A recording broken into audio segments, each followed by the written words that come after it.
Deixeu-me ara que ens fem ressò d'una polèmica que s'està vivint al Penedès per un projecte, el projecte Agroparc de l'empresa Ametller Origen. Es tracta d'una zona, és una zona plena de vinyes, de boscos que hi ha gelida, i l'empresa Ametller Origen té previst instal·lar-hi un complex que integrarà agricultura, agroindústria i generació d'energia renovable. Però la plataforma Stop Agroparc, integrada per una trentena d'entitats, defensa que aquest projecte pot provocar danys irreparables en el paisatge i també en la biodiversitat. Escoltem totes dues veus. Veiem-ho.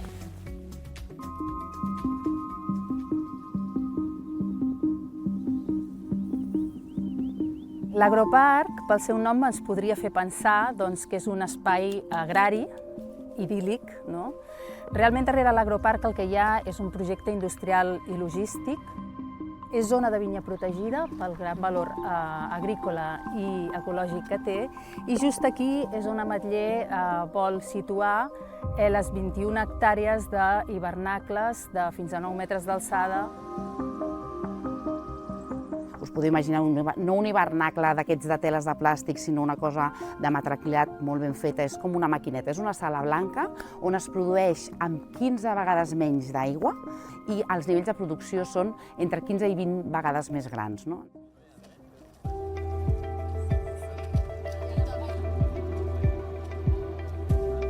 Que és que actualment al Penedès hi ha 200 hectàrees de polígons industrials construïts i buits. Tampoc estem d'acord amb que se segueixin construint polígons quan tenim molt espai per ocupar. La ubicació de Gelida, que és tan propera a Barcelona, el que ha de proporcionar és molts llocs de treball pels ciutadans de Gelida. Jo penso que és un projecte de dinamització econòmica que pot afavorir el teixit econòmic del nostre poble. És un projecte, jo diria, també de promoció, sempre i quan estigui ben executat. Aquest projecte el que inclou és una modernització de tots els camins i caminets. Per tant, això serà un espai obert que es podrà visitar.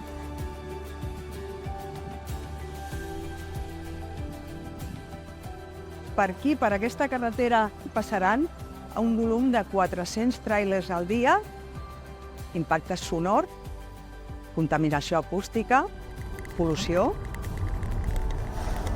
Hem de començar a trencar el mite aquest entre l'agricultura tradicional i la tecnologia, perquè si no utilitzem la tecnologia per produir aliments, arribarà un punt que no tindrem aquells aliments que necessitarem.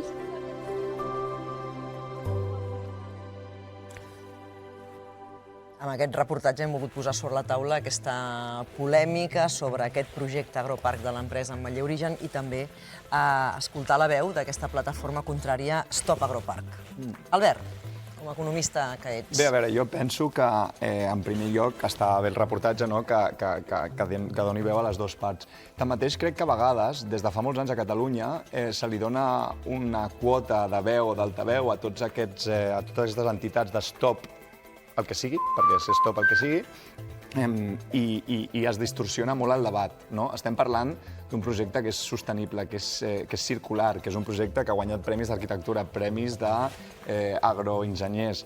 És a dir, un projecte integrat al territori, a més del país, i que sobretot que té un consens polític molt ampli, que quan es va portar a votació a l'Ajuntament de Gèlida, tots els regidors, exceptuant un, estaven a favor del projecte i, per tant, crec que els ciutadans, la nostra manera d'expressar la nostra voluntat de projectes és a través dels nostres regidors, i, per tant, té un consens polític molt gran. Molt bé. No sé si voleu dir alguna cosa més aquí a la taula en relació amb aquesta... Bé, jo crec que no només està clar que l'expressió electoral és molt important, i per tant cal tenir-la en compte, però no és només l'única via d'expressió de la ciutadania, i per tant és legítim que hi hagi qui es mobilitzi per posar en qüestió determinats projectes. Jo crec que a Catalunya sí que hem tingut al llarg dels últims anys una forta oposició a diferents projectes que s'han entès com a macroprojectes, sobretot en el cas, per exemple, de macroprojectes energètics, molins de vent, grans camps solars, etc. Tot això també s'ha d'entendre perquè hi ha una percepció que és real de gran part del territori d'alguna manera veure com aquest territori és explotat per extreure'n de forma extractiva un benefici en forma d'aquests grans projectes eòlics, aquests grans projectes solars. I hi ha gent que se sent en aquest territori d'alguna manera malmesa, no? Per tant, és legítim que hi hagi mobilització. Jo trobo un punt important. Jo trobo que la tasca d'aquestes associacions és essencial, perquè és la manera de fiscalitzar i assegurar-nos que aquests projectes o macroprojectes que es fan al territori es fan bé. Però si es fan bé, s'han de permetre, perquè si compleixen tota la legislació i a més estan fets correctament, s'han de permetre, perquè, entre altres coses, si no, al final, acabem generant una opinió pública de que estem en contra de tot a Catalunya. I així estem, en contra del parc eòlic de Roses, en contra de l'ampliació de l'aeroport, en contra... I al final és un oxímoron que els ecologistes de tota la vida estiguin en contra de les energies renovables, perquè tenen un impacte paisatgístic. I jo em pregunto, com a joves del país, aleshores què, seguim cremant petroli? És que això que explica és cert, hi ha un gran debat dins de l'ecologisme sobre si s'ha d'apostar realment per aquest tipus de projectes, encara que tinguin un cert impacte paisatgístic, no? O un cert impacte, no només paisatgístic, sinó també perquè el paisatge al final és una derivada, no? Però també un impacte econòmic, un impacte social.